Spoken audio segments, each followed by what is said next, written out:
ಶ್ರೀ ಗುರುಭ್ಯೋ ನಮಃ ಪರಮಗುರುಭ್ಯೋ ನಮಃ ಶ್ರೀಮದಾನಂದತೀರ್ಥ ಭಗವತ್ಪಾದಾಚಾರ್ಯ ಗುರುಭ್ಯೋ ನಮಃ. ಭೋಜನ ರಸವಿಭಾಗ ಸಂಧಿಯ ಮುಂದಿನ ಪದ್ಯ 14ನೆಯ ಪದ್ಯ. ಎರಡು ಕೋಶದ ಒಳ ಹೊರಗೆ ಸಂಕರ್ಷಣೈದು ಸುಲಕ್ಷದರವತ್ತೆರಡು ಸಾವಿರದೇಳಧಿಕ ಶತರೂಪಗಳ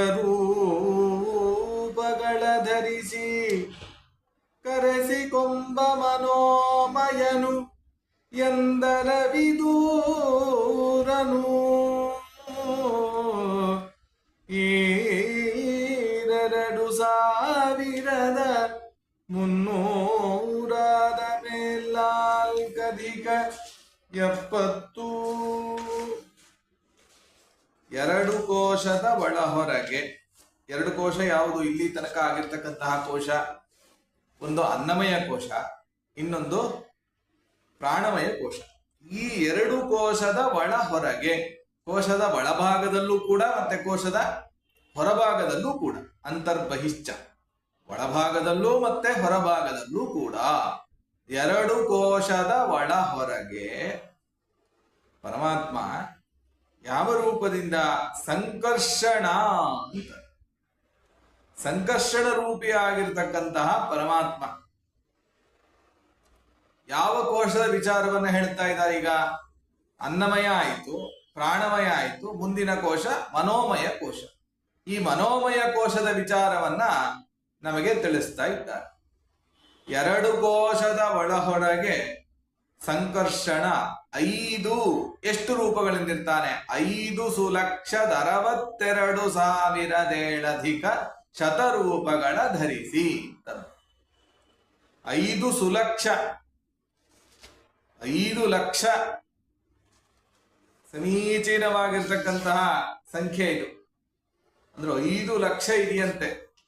ಬರೀ 5 ಅಷ್ಟೇ ಅಲ್ಲ, 5 ಲಕ್ಷ ಅಷ್ಟೇ ಅಲ್ಲ, ಅದನ್ನು ಹೇಳಿದ್ರು 5 ಸುಲಕ್ಷದ 62,000. ಅಂದ್ರೆ 5 ಲಕ್ಷ ಪ್ಲಸ್ 62,000 ಮಾಡಿ 5 ಲಕ್ಷದ 62,000 ಆಯ್ತು. ಅದಾದ್ಮೇಲೆ 7 ಅಧಿಕ ಶತರೂಪಗಳ, 7 ಅಧಿಕ ಶತ, ಶತ ಅಂದ್ರೆ 100, 7 ಅಧಿಕ ಅದಕ್ಕೆ 7 ಸೇರಿಸಿ, ಅಂದ್ರೆ 100ಕ್ಕೆ 7 ಸೇರಿಸಿದ್ರೆ 107 ಅಂತಾಯ್ತು, 107 ಆಯ್ತು.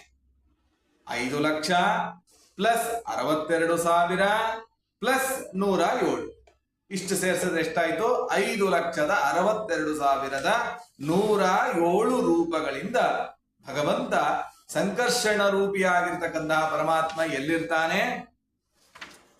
ಮನೋಮಯನು. ಮನೋಮಯ ಅಂತನೂ ಅವನಿಗೆ ಹೆಸರು, ಪರಮಾತ್ಮನಿಗೆ ಮನೋಮಯ ಅಂತನೂ ಹೆಸರು. ಆ ಮನೋಮಯ ನಾಮಕನಾಗಿ ಮನೋಮಯ ಕೋಶದ ಒಳಗೆ ಮತ್ತೆ ಹೊರಗೆ ತಾನು ಇಷ್ಟು ರೂಪಗಳಿಂದ ನೆಲೆಸಿದ್ದಾನೆ ಅಂತ ಹೇಳ್ತಾ ಇದ್ದಾರೆ. ಅಲ್ಲ, ಈ ಸಂಖ್ಯೆ ಹೇಗೆ ಬಂತು ಅನ್ನೋದು ಸ್ವಲ್ಪ ನಾವು ಚಿಂತನೆಯನ್ನು ಮಾಡಿದಾಗ ಗೊತ್ತಾಗತ್ತೆ. ಸಂಕರ್ಷಣ ಅನ್ನೋ ಶಬ್ದವನ್ನ ಮಡಿಬೇಕು, ಅಂದ್ರೆ ಅದನ್ನ ಬಿಡಿಸ್ಬೇಕು.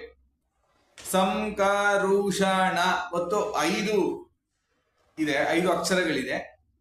ಸಮ್ ಅಂತಂದ್ರೆ ಸಕಾರ, ಯಾರ ಲವ ಶ ಶ ಸ ಅಂದ್ರೆ 7 ಆಯ್ತು.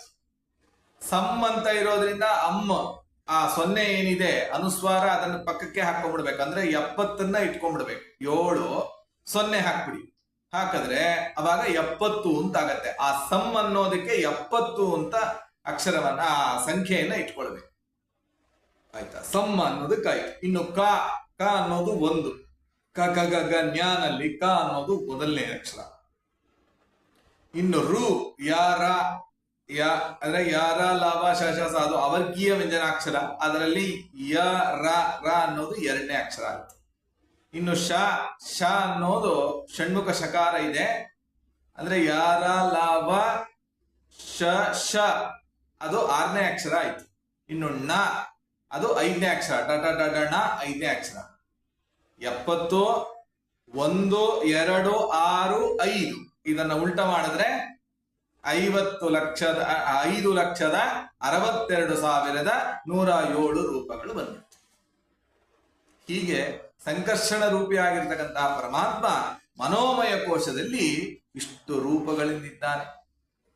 ಮನೋಮಯ ಕೋಶದ ಒಳಗಡೆನೆ ಎಲ್ಲಾ ದೇವತೆಗಳು, ಅನೇಕ ಜನ ದೇವತೆಗಳಿದ್ದಾರೆ. ಗರುಡ, ಶೇಷ, ರುದ್ರ, ಇಂದ್ರ, ತತ್ಪತ್ನಿಯರು, ಇವರೆಲ್ಲರೂ ಕೂಡ ಎಲ್ಲ ಅಭಿಮಾನಿ ದೇವತೆಗಳಾಗಿದ್ದಾರೆ. ಇವರೆಲ್ಲರೂ ಕೂಡ ನಮ್ಮ ಮನಸ್ಸನ್ನ ನಿಯಂತ್ರಣ ಮಾಡ್ತಾರೆ ಆ ಮನೋಮಯ ಕೋಶದ ಒಳಗಡೆ ತಾವು ನಿಂತು.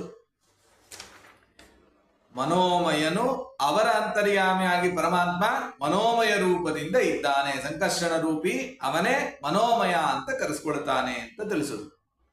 ಎಂದರವಿದೂರನೋ, ಅರವಿದೂರ, ಅರ ಅಂದ್ರೆ ದೋಷ, ಪರಮಾತ್ಮನಲ್ಲಿ ಕಿಂಚಿತ್ತೂ ದೋಷ ಇಲ್ಲ. ಅರವಿದೂರನು 2300 ಮೇಲ್ನಾಲ್ಕಧಿಕ 70. ಈಗ ಮನೋಮಯ ಕೋಶದ ವಿಚಾರ ಆಯ್ತು, ಮನೋಮಯ ಆಯ್ತು, ಅನ್ನಮಯ, ಪ್ರಾಣಮಯ, ಮನೋಮಯ. ಮುಂದೆ ವಿಜ್ಞಾನಮಯ ಕೋಶವನ್ನ ಪ್ರಾರಂಭ ಮಾಡ್ತಾರೆ. ವಿಜ್ಞಾನಮಯ ಕೋಶದ ವಿಚಾರವನ್ನ ಈಗ ಹೇಳ್ತಾ ಬರ್ತಾ ಇದ್ದಾರೆ. ಇದು ಮುಂದಿನ ಪದ್ಯಕ್ಕೂ ಕಂಟಿನ್ಯೂಯೇಷನ್ ಇದೆ, ಇದು ಇಲ್ಲಿಗೆ ಸ್ಟಾಪ್ ಅಲ್ಲ, ಇಲ್ಲಿಂದ ಮುಂದಿನ ಪದ್ಯಕ್ಕೆ ಕಂಟಿನ್ಯೂಯೇಷನ್, ಅದನ್ನ ಹಾಗೆ ಇಟ್ಕೊಳ್ಬೇಕು. ಎಂದರವಿದೂರನು, ಮನೋಮಯನು ಎಂದು ಅಲ್ಲಿಗೆ ಮುಗೀತು. ಅರವಿದೂರನು ಅಂದ್ರೆ ದೋಷರಹಿತನಾಗಿರ್ತಕ್ಕಂತಹ ಪರಮಾತ್ಮ.